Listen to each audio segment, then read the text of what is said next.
Hi, and welcome to my channel. Today we're going to talk a little bit about what it takes to buy a handgun in the state of Maryland. This is just going to be my personal experience. I'll leave in the description below some things that you can look up if you're interested in getting into the laws and stuff like that. Once again, this is just going to be my experience. If you like what you see, hit that like button. Don't forget to subscribe. Don't forget the bell. And also leave a comment below. Thanks for stopping by. This is a handgun qualification license, or HQL, and you cannot buy a handgun in the state of Maryland without one of these. And as you can clearly see, this is not a carry permit. And in order to get one of these, you need to do one of these, a certification qualification course. And you can see that the qualification course is designated in two different ways, one for armed security and then one that they call a basic practical. I took the basic practical because I'm not armed security, and the basic practical consists of 16 hours of classroom training, which is pretty basic. You go over firearm safety and stuff like that. Then we have the live fire practice at the range, which once again is pretty basic. You learn how to cycle through the firearms, get comfortable with having them in your hand, and you put some rounds downrange.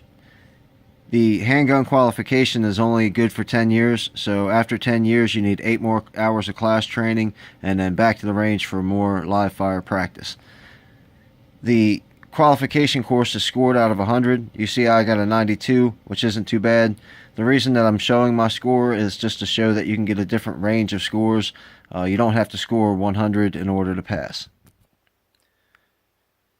After you've taken your qualification course, your instructor will give you a code number.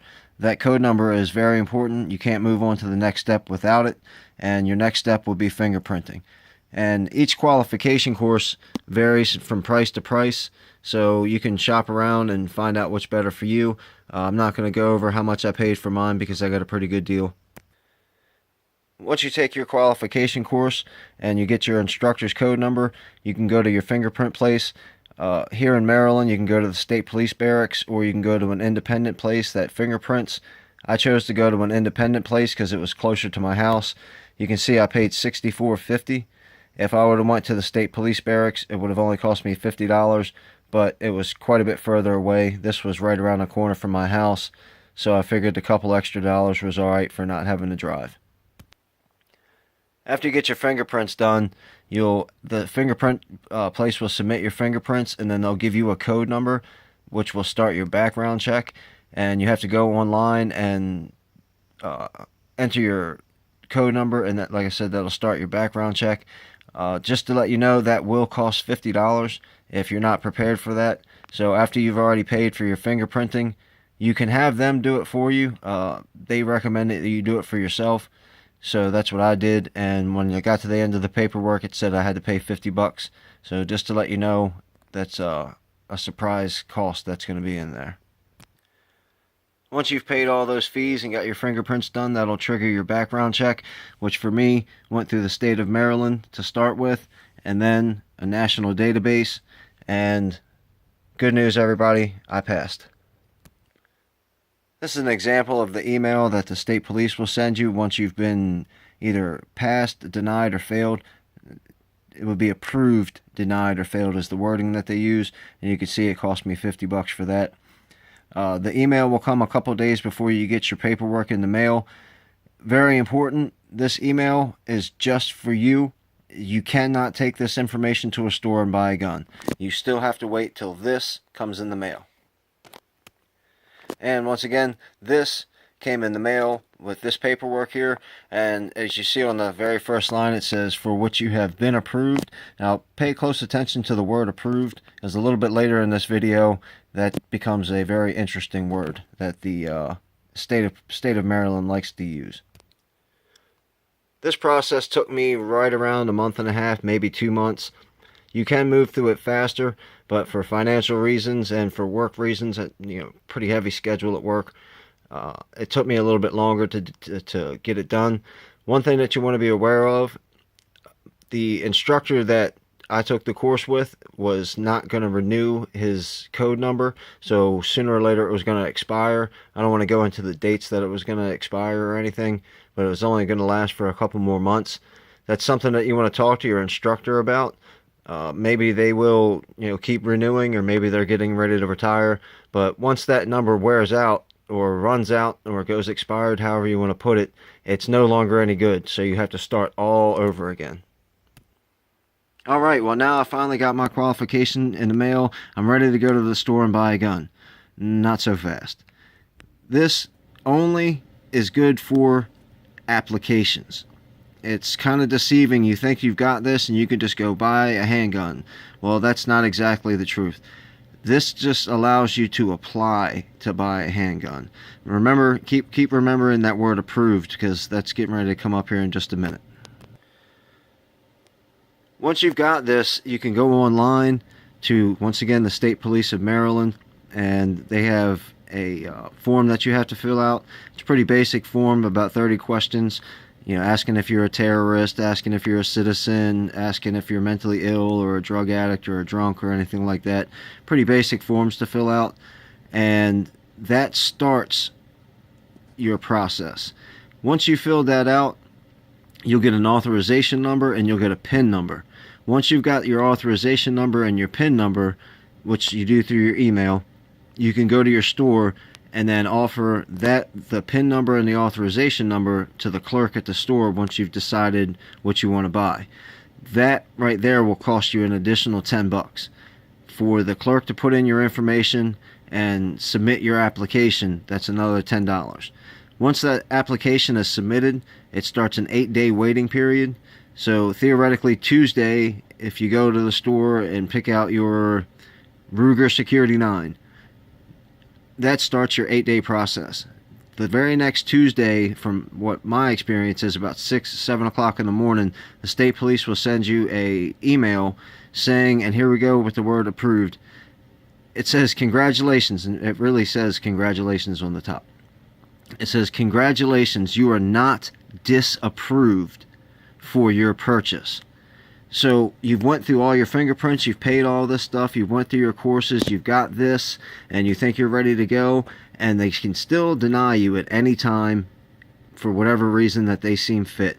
So that's why I was telling you to pay attention to that word approved, because once you get your authorization to go pick up your weapon from the store 8 days later, the email says, congratulations, you are not disapproved for your handgun purchase. Here are a couple examples of some locks. The chain lock in the middle is absolutely useless in handgun purchases, so we're going to go ahead and get rid of that. And actually, let me go ahead and bring that chain lock back just for an example. This is pretty safe, if you ask me. This lock being through your magazine well and through your chamber. You're not going to get a bullet in there. It's not going to fire. But, like I said earlier, this is not an acceptable lock when you're purchasing a handgun. This is a bore lock. This is what you have to have in your barrel before you can leave the store with a handgun in this state. You can see there's little flares in the middle and a spring that depresses. Sorry, get my fingers out of the way. A spring that depresses, and then a key. You stick this down in there, depress the spring, turn the key, and those little wings will open up and lock inside your barrel. And I'll go ahead and demonstrate what that looks like for you.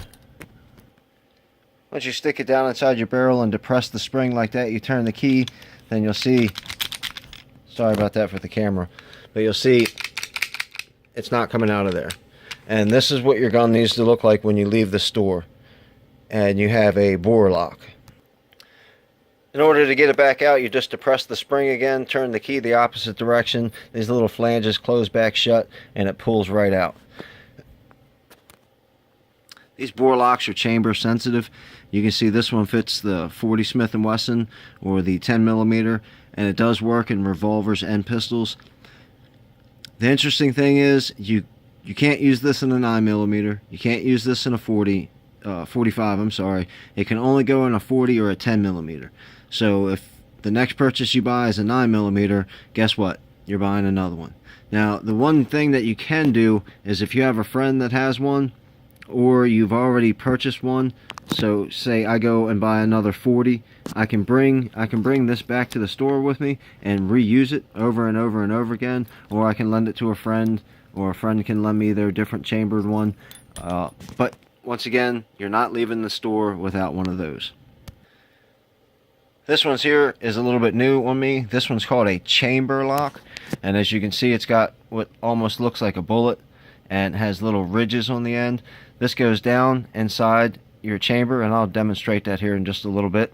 This is 9mm. Also, this is caliber sensitive, so I can use this if I go to buy another 9mm, but if I go to buy a 38 or 357 or whatever else it might be, I cannot use this one. And then here is the key that opens it, and you'll see it's got a little slot in it. When it's like this, it doesn't work. You have to open it up, and I'll show you what that looks like here in just a sec. Once it's open like this, it'll engage the bullet. I don't know if this is called a bullet or not, but that's what I'm calling it. It'll engage the bullet, and you'll be able to get it out. And I'll go ahead and just show you what that looks like. And of course, gun safety, nothing in the chamber, no magazine in. Now, the way I've been doing it, and you may be able to do it without it, you got to put an empty magazine back inside. See if I can get that in there, and then it makes it easier to drop the bullet down inside there so it can ride on top of the magazine. Put the bullet down in,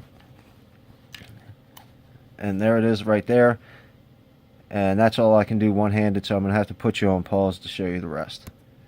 I'm not sure if you'll be able to see it, but if you can see that little silver piece through that window, that's the lock.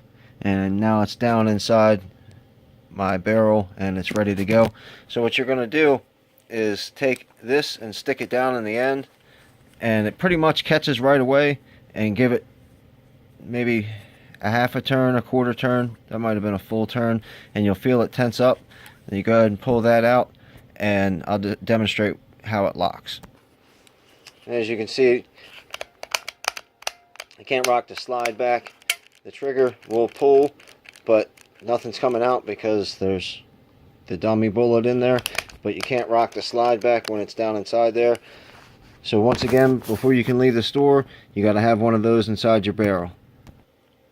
Getting it back out is real easy. You just stick the tube back in, turn it the other way, and once it's loose, what I do is just rack the slide just like you're gonna, eject a casing, and it pops right out. Now, rules are rules, so I'm gonna do everything that I can here in this state to follow every rule that they set down for me. That being said, I'm gonna keep buying chamber locks, I'm gonna keep buying bore locks, and I'm gonna keep putting them in the guns before I leave the stores. But what's to stop me from, as soon as I get out of the store, taking it out and then committing my crime?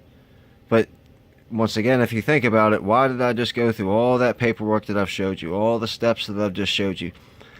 Go on file at a store, so the government now knows that I just walked out of the store with a gun, and as soon as I walk out of the store, go commit my crime with a legal gun.